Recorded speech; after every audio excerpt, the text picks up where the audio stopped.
Hello students, welcome back to Science with Amar sir.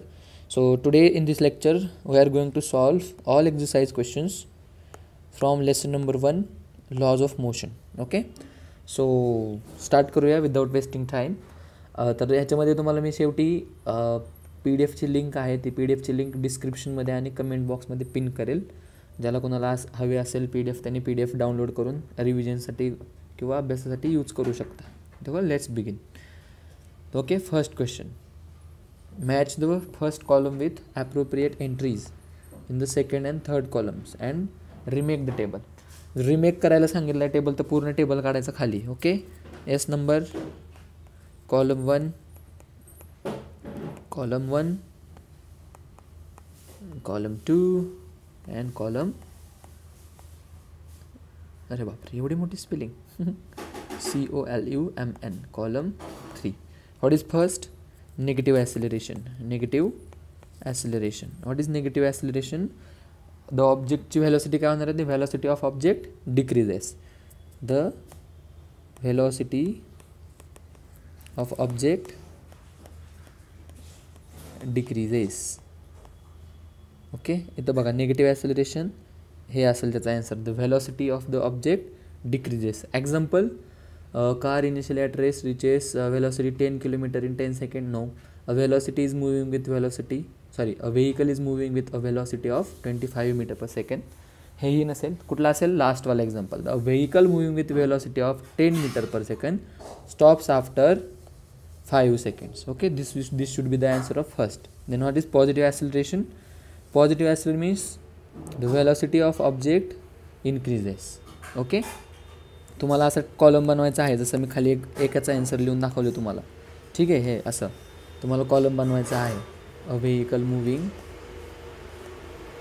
खरंच vehicle चाललं आहे बाजूनं. Vehicle moving with the velocity of 10 metre per second stops after 5 seconds. अरे demo म्हणून answer लिहिलेला आहे. ठीक आहे, सो तुम्ही परफेक्ट कॉलम बनवायचा आहे आणि त्याच्यामध्ये ॲन्सर्स लिहायचे आहेत. ओके, ना what is zero acceleration? The velocity of the object remains constant. हे वाला ॲन्सर फर्स्ट. आणि त्याचं एक्झाम्पल काय आहे? हे वाला, a vehicle is moving with a velocity of 25 metre per second. आणि ह्याचं काय? The velocity of increases. त्याचं एक्झाम्पल आहे हे फर्स्टवालं, इकडून असं मार्क केलं बघा. ठीक आहे, सोपं आहे, हे तुम्हाला येतं, हे सोपं आहे. Negative acceleration, positive acceleration, zero acceleration, याच्यामध्ये काही जास्त कॉन्सेप्च्युअल पार्ट नाही आहे किंवा असं काही नाही की जे तुम्हाला येणार नाही. ठीक आहे, आपण नेक्स्ट क्वेश्चनकडे जाऊया. नेक्स्ट क्वेश्चन आहे question number 2. Clarify the differences. हे आहे distance and displacement. Okay, what is the first point in distance? The total length of the path covered by a body. म्हणजे बॉडी टोटल किती length cover करणार आहे, right? तो जो path असेल, तो जो डिस्टन्स आहे त्याला काय म्हणतात? जो लेंथ आहे त्याला काय म्हणतात? Distance. Displacement, the shortest straight line distance from initial to final position. Second point in distance, scalar quantity has only magnitude. Displacement is vector quantity has magnitude as well as displacement. Then distance is always positive. Okay, आणि displacement can be positive, negative और 0. Okay, distance, it is depend on actual path taken, and distance is the shortest distance between, depends on initial point and final point. Okay, so simple. जर तुम्ही right down करून घ्या, pause करून video, किंवा आणि जर तुम्हाला हे पूर्ण समजून सांगायचं असेल तर मी जो आपला लॉज ऑफ मोशनचं फर्स्ट व्हिडिओचं लेक्चर आहे त्या लेक्चरमध्ये हे तुम्हाला डिस्टन्स मी समजून सांगितलेलं आहे. तर प्लीज तुम्ही तो एकदा व्हिडिओ बघा जर तुम्हाला याचं एक्सप्लेनेशन हवं असेल तर. आता आपण एक्झरसाईज सोडवतोय तर आपल्याला जेवढं लवकरात लवकर ॲन्सर्स देता येतील याच्याकडे आपला भर आहे. बट ज्यावेळेस आपण शिकवलेलं आहे त्यावेळेस ह्या सगळ्या कॉन्सेप्ट आपण क्लिअरली शिकवलेल्या आहेत. Okay, next, what is the next question?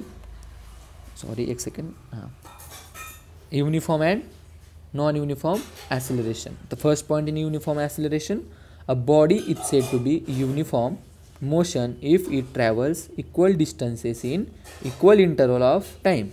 म्हणजे काय? इक्वल डिस्टन्समध्ये, इक्वल टाईममध्ये इक्वल डिस्टन्स कव्हर करत असेल तर that is known as uniform motion. Then A body is said to be in non-uniform motion if it travels unequal distances in equal intervals of time, म्हणजे equal टाईममध्येच काय unequal distance.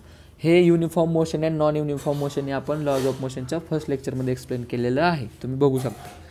मी त्याची link त्या व्हिडिओची link पण आपल्या डिस्क्रिप्शनमध्ये टाकेल. Okay. Second point, speed is constant, does not change with time.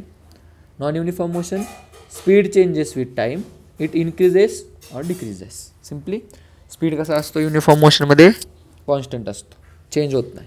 आणि non uniform मोशनमध्ये कसा असतो, स्पीड चेंज होत असतो, तो इन्क्रीज होत असतो किंवा डिक्रीज होत असतो. Then the distance time graph is straight line.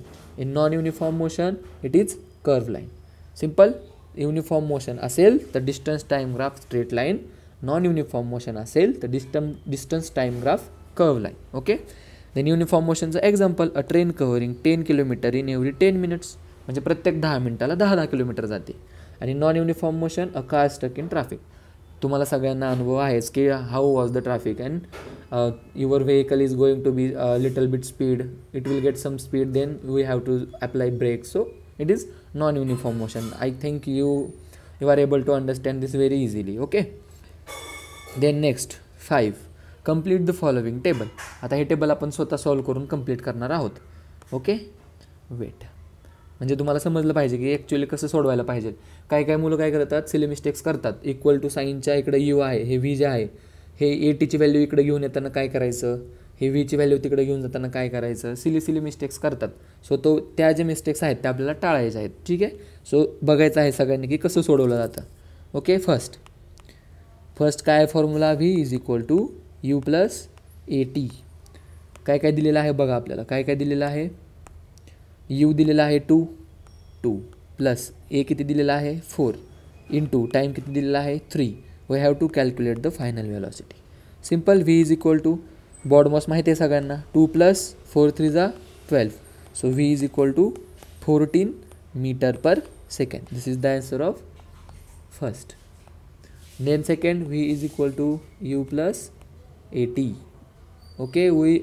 we have to find the value of u, so we can put u as it is. What is the value of v? 20 plus what is the value of a? 5 into what is the value of t? 2. So 20 is equal to u plus 5 to the 10. Now आता मुलं काय करतात, हे 10 इकडे divided by करतात. मी अक्षरशः हा mistakes मीच बघितलेल्या आहेत नोटबुकमध्ये मुलांच्या. सो इथं काय करायचं आहे, हे प्लस आहे ना राईट साईडला, हे बघा इक्वल टू साईनच्या राईट साईडला काय आहे प्लस. जर हे आपण इक्वल टू साईनच्या इकडे शिफ्ट केलं तर it will be minus. So 20 - 10 is equal to u. That is u is equal to 10 metre per second initial velocity. That is the answer of this bracket. Okay. This box. This is very important. Okay. Next easy होतं, एवढं काय अवघड नव्हतं. ठीक आहे. इथं पण same 2 आहेत, 2 फॉर्म्युलेज यूज करायचे आहेत आपल्याला. सेम तेच फॉर्म्युला आहे का, नाही. तो फर्स्ट होता तो कुठला होता, Newton's first equation of motion. आणि आपण इक्वेशन जे आहेत सगळे all equations, okay, Newton's all equations जे आहेत त्या आपण एका व्हिडिओमध्ये कव्हर केलेल्या आहेत. तुम्हाला जो तो बघायचा असेल तर त्याचीही लिंक, आय थिंक मी प्लेलिस्टचीच लिंक टाकतो डिस्क्रिप्शनमध्ये, लॉज ऑफ मोशन पूर्ण लेसनचंच प्लेलिस्ट बनवून. तर तुम्ही त्या प्लेलिस्टमध्ये जाऊन बघू शकता आणि ज्या काही कॉन्सेप्ट तुम्हाला येत नसतील त्या तुम्ही अंडरस्टँड करून घेऊ शकता. तरी तुम्हाला काय डाऊट असेल तर तुम्ही मला विचारू शकता. Okay. What is the second equation? S is equal to ut plus half at square is equal to what is the value of u? 5 into t 3 plus 1/2 into acceleration 12 into time 3 square. Okay, is equal to 5 3 is 15 plus 2 6 is 12. हे cut होईल. 6 into 3 चा square 9 is equal to 15 plus 9 6 is 9 1 is 9, 9 2 is 18, 9 3 is 27, 9 4 is 36 and 9 6 is 54 is equal to 5 plus 4 9, 5 plus 1 6. So what is the value? 69. Now second, s is equal to ut plus half at square. Okay, we have to calculate the value of u. I think we have to calculate the value of a. So s is 92 is equal to u 7 into time 4 plus 1/2 into a as it is into t. 4 चा square 4 into 4, 2 2 is 4, Okay, 92 is equal to 7 4 जा 28 plus a into 4 2 जा 8. इथपर्यंत समजलं. 92 is equal to rearrange करून लिहूया फक्त 28 plus 8a. नाव आता हे जे 28 आहे इकडे कसं आहे प्लस, इकडे गेल्यावर होईल minus. 92 minus 28 is equal to 8a. 92 minus 28 किती येईल? 92 मायनस 28. 8 and 4 12, 9 मधून दिले 64. 64 is equal to 8a and a is equal to 8 ने डिवाइड करा. 8 1 8, 8 8 64. तो a should be 8. What is the acceleration then? 8. Okay, simple. Now move to the next table. V square is equal to u square plus 2as. Okay, what is the value of v? 8. 8 square is equal to u 4 square plus 2 into a ची value 3 into s calculate करायचं आपल्याला. What is the square of 8? 64 is equal to 4 square 16 plus 6s. 3 to the 6 आणि s. Okay, मग 64 हे कसं आहे इकडं, 16 कसं आहे प्लस, इकडे आलं काय होईल minus. 64 minus 16 is equal to 6s. 64 minus 16, how much remaining? Fast tell me how much remaining. 64 minus 6, 64 minus 16, 8 and 6 14 and 6 minus 2 48. So 48 divided by 6 is equal to s. हे इकडे मल्टिप्लाय आहे ना, इकडे गेल्यास डिवाइड होईल.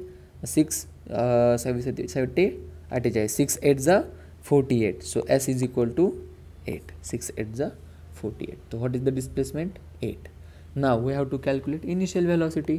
V square is equal to u square plus 2as. Okay, what is the value of v? 10.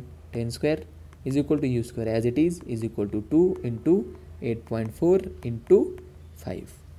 Okay, 100 is equal to u square as it is plus, okay, 5 to the 10, 10 into 8.4 84. Now हे 84 plus आहे, इकडे आलं काय होईल minus. 100 minus 84 is equal to u square. काय आलं मग 16 is equal to u square. दोघांचं पण स्क्वेअर काढा. 4 इज इक्वल टू यू. म्हणजे यूची व्हॅल्यू किती आली? 4 metre per second. Got it? Now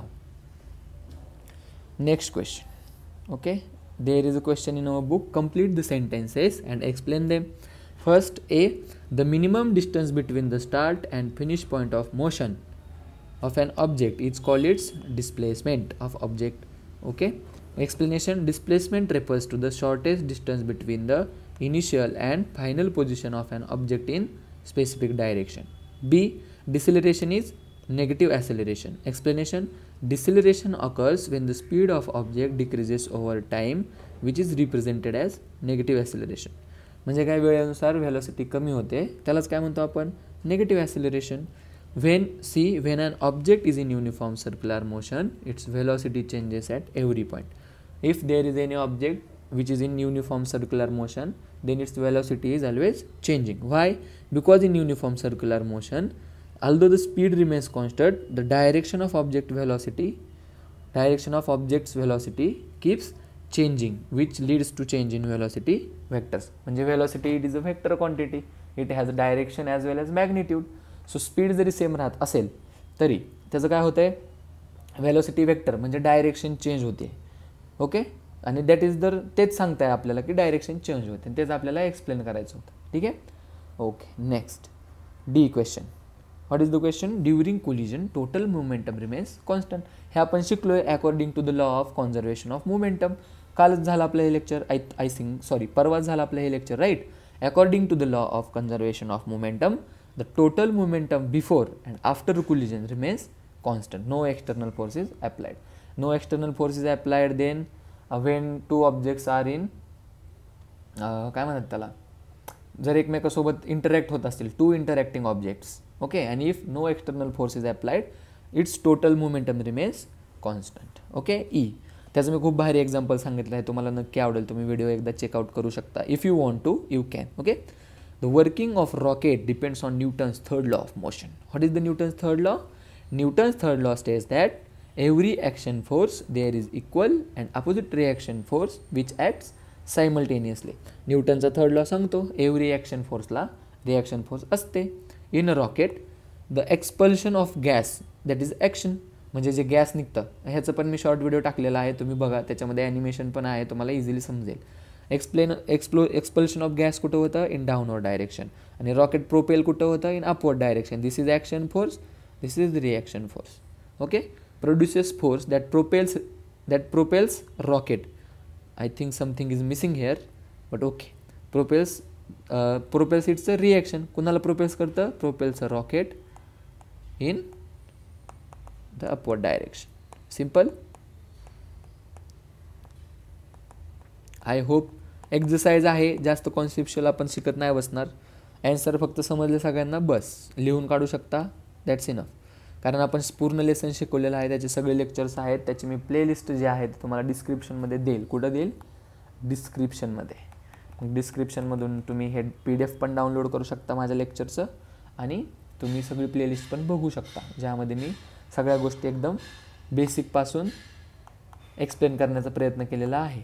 I hope तिथे तुम्हाला समजेल जर तुम्ही बघत असाल तर. Okay. Now question number 5, give scientific reasons. What is the first? When an object falls freely to the ground its acceleration is uniform. म्हणजे काय? जर एखादा ऑब्जेक्ट जमिनीकडे फ्री फॉलमध्ये असेल तर त्याचं ॲसिलरेशन काय असतं? युनिफॉर्म असतं. बघा answer. Whenever an object moves under the influence of the force of gravity alone it is said to be in free fall. म्हणजे कुठलाही ऑब्जेक्ट जर आपण एखाद्या ठिकाणावरून फक्त सोडून दिला, नॉट आपण फोर्स नाही अप्लाय करायचा, फक्त सोडून दिला, तर तो खाली येत असेल, move towards the ground only under the influence of gravity. म्हणजे फक्त आणि फक्त ग्रॅव्हिटीमुळे तो खाली येत असेल, असा ऑब्जेक्ट असेल, त्याला काय म्हणायचं? Object in free fall. During free fall the only force acting on object is gravity, that is ब्रॅकेटमध्ये small g. The acceleration due to gravity is constant, hence the object accelerates uniformly. म्हणजे हे जे बघा, ग्रॅव्हिटीची acceleration due to ग्रॅव्हिटीची value किती आहे? Fix 9.8 metre second square. मग ऑब्जेक्ट आपण फ्री फॉलमध्ये असेल तर त्याची जी ग्रॅव्हिटीचा जो कॉन्स्टंट आहे त्याची व्हॅल्यू काय असेल? सेम. म्हणजे तो सेम स्पीडनं खाली येणार आहे. दिस इज द ॲसिलरेशन ना, म्हणजे व्हेलॉसिटी चेंज होणार नाही. So it will be in acceleration, uniform acceleration. Okay. Next. What is the next question? Even though the magnitudes of action force and reaction force are equal and their directions are opposite, their effects do not get cancelled. Answer. According to Newton's third law, every action force has equal and opposite reaction force which act simultaneously. Just statement लिहिले न्यूटनच्या third लॉचं. ठीक आहे. Then second point, these forces are always comes in pair. काय होतात? Action आणि reaction force काय होतात? जोडीने येतात. एकटं येतात का कधी? नाही. जोडीनंच आशीर्वाद घ्यायला येतात, एकटे येत नाहीत. कोण? नवविवाहित दाम्पत्य. Same. Action and reaction force कशा येतात? ऑलवेज कशा येतात? ऑलवेज जोडीनं. And acts on different object. ते काय करतात? दोन वेगवेगळ्या ऑब्जेक्टवर ॲप्लाय होतात. जसं की आपण बघितलं रॉकेटचं एक्झाम्पल, राईट? रॉकेटच्या एक्झाम्पलमध्ये बघितलं आपण, gas downward direction, rocket in upward direction. म्हणजे रॉकेट आणि हा हवेमधला जो प्रेशर, हे दोन गोष्टी आहेत इथं पण. Okay. So they does not act on same object. तुम्ही सिम्पल तुमचा हात आहे जमिनीवर आपटून बघा, एकच ऑब्जेक्ट आहे का? नाही. तुमचा हात आणि जमीन, दोन object. Okay. So simply what is the Newton third law? Every action force has equal and opposite reaction force which acts simultaneously and this forces are always come in pair. Always जोडीने येतात. And does not act on different object, act on different object, that does not act on same object. That is why they do not cancel each other. Simple. They act on different object, they does not act on same object, therefore they do not get cancelled by each other. Next. It is easier to stop tennis ball as compared to cricket ball when the both are traveling with the same velocity. एक टेनिसचा ball आहे आपला साधा रबरी, एक कॉर्कचा ball आहे, लेदरचा ball आहे, क्रिकेटचा. Okay. तर त्यांनी विचारलं आहे, दोघंही आपण जर सेम स्पीडनं फेकले, काय केले? सेम स्पीड जर फेकले तर या दोघांपैकी कुणाला पकडायचं सोपं आहे बाबा, की कुणाला थांबवायचं सोपं आहे? तुम्हीच सांगा. तुम्हाला माहीत असेल, म्हणजे असं ओरली माहिती आहे तुम्हाला की हां बाबा टेनिस बॉल हलका असतो, क्रिकेट बॉल जड असतो. मग क्रिकेट बॉल लागतो लय जोरात, थंडीचा तर लय लागतो सर. क्रिकेट खेळणाऱ्यांना माहीत असेल की थंडीचं कसं होतं हाल. म्हणजे तुम्हाला माहिती आहे नॅचरलीच की जो टेनिस बॉल आहे रबरी तो थोडासा हलका आहे बाबा, आणि जो क्रिकेटचा बॉल आहे लेदर बॉल, तो कसा असतो, जरासा हेवी असतो. मग तेच रिझन आहे बघा. The momentum is the product of mass and velocity. म्हणजे मोमेंटम शिकलो होतो आपण, हे P is equal to mv, mass and velocity. The mass of cricket ball is greater than the tennis ball. मी आत्ताच सांगितलं, it's momentum is also greater than it's tennis ball. बघा आता मास ग्रेटर तर P पण काय असणार, ग्रेटरच, ऑब्वियस आहे. A greater force required to stop an object with more momentum. आता मोमेंटम जास्त आहे. मोमेंटममध्ये मी तुम्हाला एक एक्झाम्पल सांगितलं होतं शिकवत असताना, सायकल आणि एक ट्रकचं, ते तुम्ही एकदा एक्झाम्पल बघू शकता. ठीक आहे. So greater force is required to stop an object with more momentum. म्हणजे एखाद्या ऑब्जेक्टचा मोमेंटम खूपच जास्त असेल, जेवढा जास्त असेल तेवढा जास्त फोर्स पाहिजे त्याला स्टॉप करण्यासाठी. Therefore it is easier to stop tennis ball than cricket ball. म्हणून टेनिस बॉल अडवणं सोपं असतं क्रिकेट बॉलपेक्षा. Leather ball, cricket ball means. Okay. Now next. The velocity of an object at rest is considered to be uniform. काय म्हणतं आहे, the velocity of object is at rest is considered to be uniform. म्हणजे एखादा object जर रेस्टला असेल, suppose हा दगड ठेवला इथंच, हा कसा आहे आता रेस्टला आहे, तर हा कसा असतो रेस्टमध्ये असेल तर युनिफॉर्म. का बरं uniform, what is uniform. Okay. Uniform velocity means the object has constant speed. ऑब्जेक्टचा स्पीड कसा पाहिजे, कॉन्स्टंट. मग तो झिरो का असं ना, राईट. म्हणजे ह्याचं किती स्पीड आहे, झिरो. किती आहे स्पीड, झिरो. आणि झिरो आहे म्हणजे कसं आहे, constant. Simple. The object is at rest has constant speed that is zero and it remains same over the time unless acted upon by external force. जोपर्यंत Amar sir इथं उभा राहून या दगडाला पुश नाही करणार, तोपर्यंत हा दगड जागेवरचा हलेल का, नाही हलणार. सो सिम्पल आहे, एखादा ऑब्जेक्ट जर रेस्ट असेल तर त्याची व्हेलॉसिटी किती असते, ऑलवेज झिरो. म्हणजे कशी असते, कॉन्स्टंट. कधीपर्यंत, जोपर्यंत अमर सर येऊन त्या दगडाला पुश करणार नाही तोपर्यंत. So therefore hence object is at rest considered to be uniform. Simple. Next page. झालं, 2-3 न्यूमरिकल्स राहिलेत शेवटचे. Okay. Question 7. Solve the following examples. An object moves with 18 metre in first 3 second, 22 metre in next 3 second, 14 metre in last 3 seconds. What is its average speed? It is very easy. Okay. What is given data? We should write given data. Okay. We have to. Okay. Distance delay D1 18 meter, D2 22 meter and D3 is equal to 14 meter. तसंच तिघांचा time पण दिलाय. T1 3 seconds, T2 3 seconds and T3 is equal to 3 seconds, and they ask us average speed. So what is the formula for average speed? Average speed is equal to total distance traveled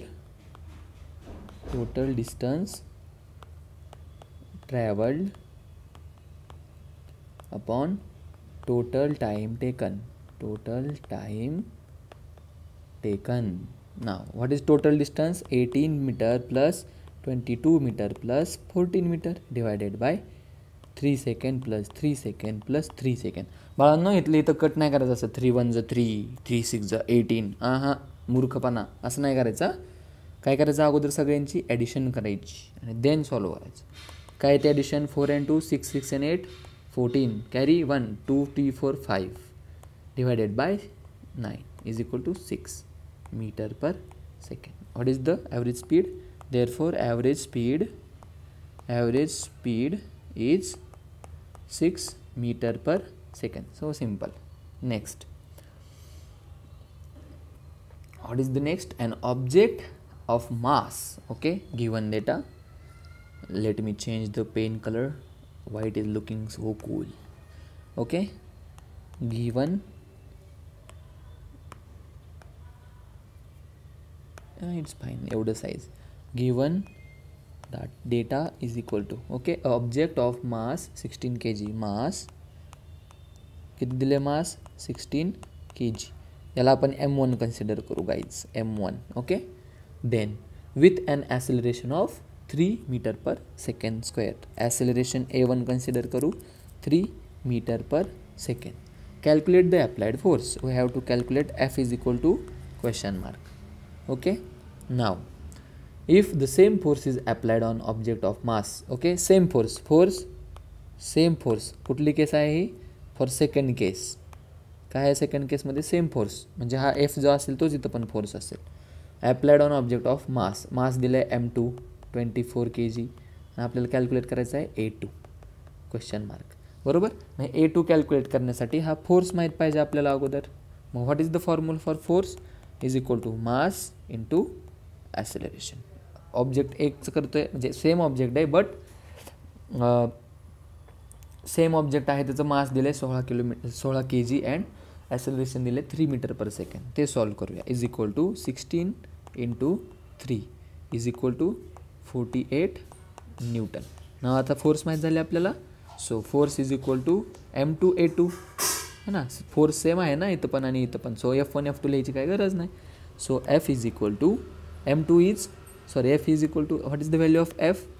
एफची value आपण आता calculate केली इथं किती आहे 48 right.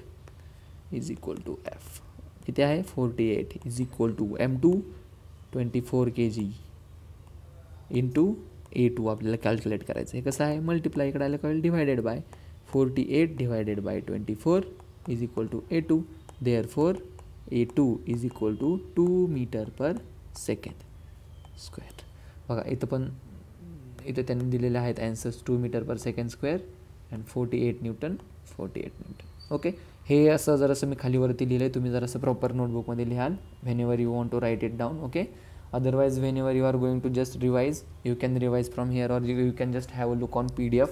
And but I will tell you one thing that whenever you are going to revise this, okay, theory questions you can read theory questions from PDF but you can't read numericals. You have to practice the numericals. Okay, it will help to increase your calculation speed, your accuracy. Okay, next question.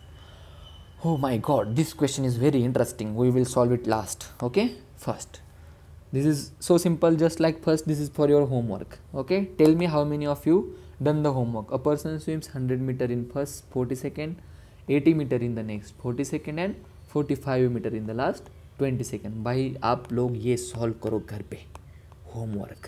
Okay. हाँ सारे मी सोडून देऊ का रे. तुम्ही काय करणार माझ्याकडं. Sorry boys students, you have to solve it by your own because it is same as the first one. Okay, very simple, just you have to change these values and it will be solved. Don't worry about that. So जे तुम्हाला मी दिले आहे होमवर्कला ते तुम्ही homework करायचं आहे. Okay, आपण भेटूया नेक्स्ट लेक्चरमध्ये. तोपर्यंत like share and subscribe to science with Amar sir. Okay, take care, bye. We will see you in the next video. Like share आणि कमेंट करायला विसरू नका आणि शेअर करा चॅनल जास्तीत जास्त जेवढं जमेल तेवढं. आणि डाऊट्स असतील विचारा. आपण लाईव्ह लेक्चर घ्यायचं ट्राय करूया लाईव्ह. Okay, Sunday. ओके, आपण ट्राय करूया. जर इंटरनेट व्यवस्थित असेल तर आपण लाईव्ह लेक्चर कंडक्ट करूया. Otherwise we will upload videos regularly. Okay, and from Monday I am going to upload 10 standards videos also. Okay, first lesson I am going to take is heredity and evolution. And heredity and evolution साठी सगळ्यात अगोदर आपल्याला DNA, RNA है ना त्यांचे structure माहीत पाहिजेत. Okay, ते जर फुल इन्फॉर्मेशन असेल तर आपल्याला हेरिडिटी आणि इव्होल्युशनचा प्रोटीन सिंथेसिसचा पार्ट खूप सोपा जाणार आहे. तर ते आपण करूया. लेक्चर मी करतो PPT वगैरे तयार. So be prepared, be ready. Till then bye, take care, like share and subscribe.